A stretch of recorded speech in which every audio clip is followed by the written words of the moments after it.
This video is going to show you a Void Intercept battle solo on the Devourer. This is going to be done on an Ajax class, but you can do this on multiple Descendants. It doesn't have to be on this one. So the reason why I'm posting a solo up on this one, because it's funny, because last week when people were getting to this part of the campaign where you needed to kill the Devourer, people were stuck. Because if you didn't kill this Colossus, you couldn't get to the next part. And people kept doing the public intercept battles because you would think, oh, with 4 people this is going to be easier.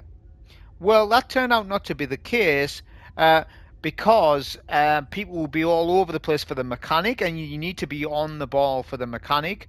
For Devourer, when he's frenzied or when he's enraged, he does a health regen mechanic where he can entirely regen his full HP and his shields if you're not quick enough. And in a fire team, that would happen because people wouldn't have enough DPS or wouldn't have had the correct weapons on or the correct mods on, which meant if you knew what you were doing with this boss fight, the easier option was to do solo. Now that is true, but is also untrue if you didn't have enough leveled weapons. So say let me give you an example. So last week I tried to solo this with level 48 weapons with no mods upgraded, and I found that I could not solo this boss at level 48 with no mods upgraded, right? Whereas this week, with me being higher in level, right, I was able to demolish the boss in 2.5 minutes.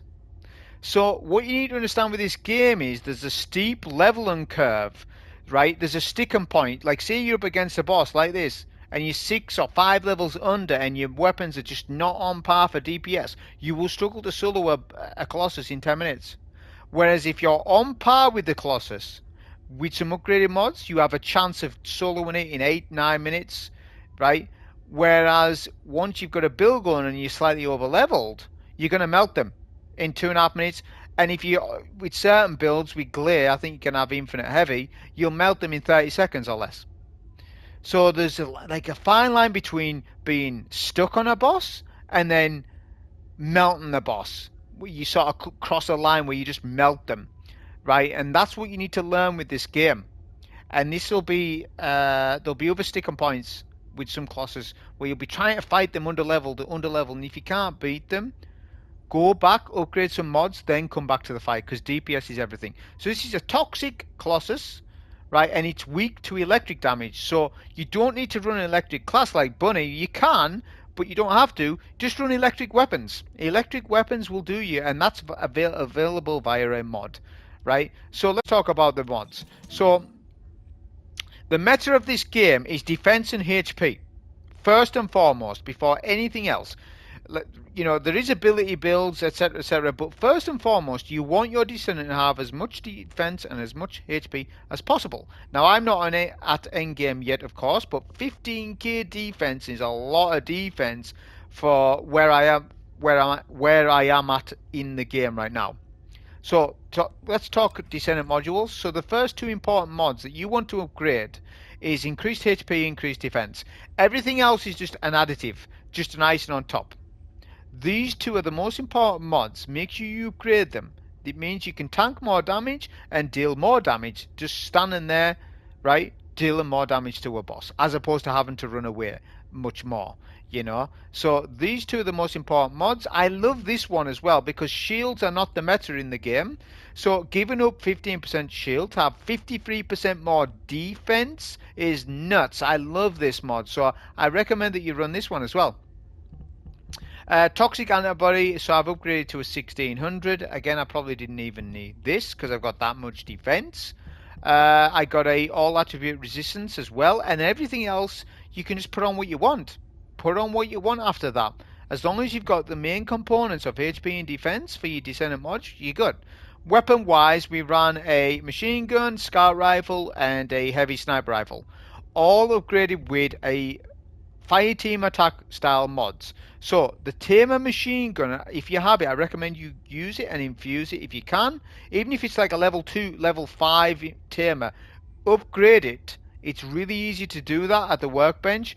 to the next level, and then you want to focus on this mod. This is the most important mod for weapons. It's called Rifling Reinforcement. The reason why is because it gives you like a big fire team attack boost. So what you want to do is come to this search bar and type in ATK, and this will give you all the fire team attack mods. So Rifling Reinforcement is your most important one that you want to upgrade, right, so that you get a bigger buff. I haven't upgraded it all the way, and some other people have. You know, so this is the most important mod. Get that on first. Secondary for this fight is electric gun barrel, because the boss is weakened to electric damage, so you're making your machine gun electric, so put that on. I actually upgraded this one as well, so I've got that on. And then the next thing you want is fire rate. Now I haven't upgraded this yet, but I will be. Get a fire rate mod on. There's a couple of different ones, but I've got the bullet rate on because it doesn't just do fire rate, it gives me 1% extra attack damage. That's whatever, but it's there, and I will be upgrading it, and the gains will go up and up and up. Next we had on this mod, General Rounds Compulsive. I love this mod because with some guns in this game you run out of ammo. Well, you don't with this one.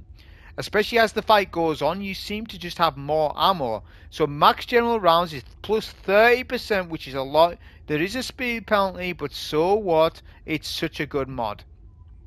And then we've got expanding our magazine size, which is also nice. We've got that on, and that's just a brief description. I'm not going to go over the mods for these two, but it's the same idea.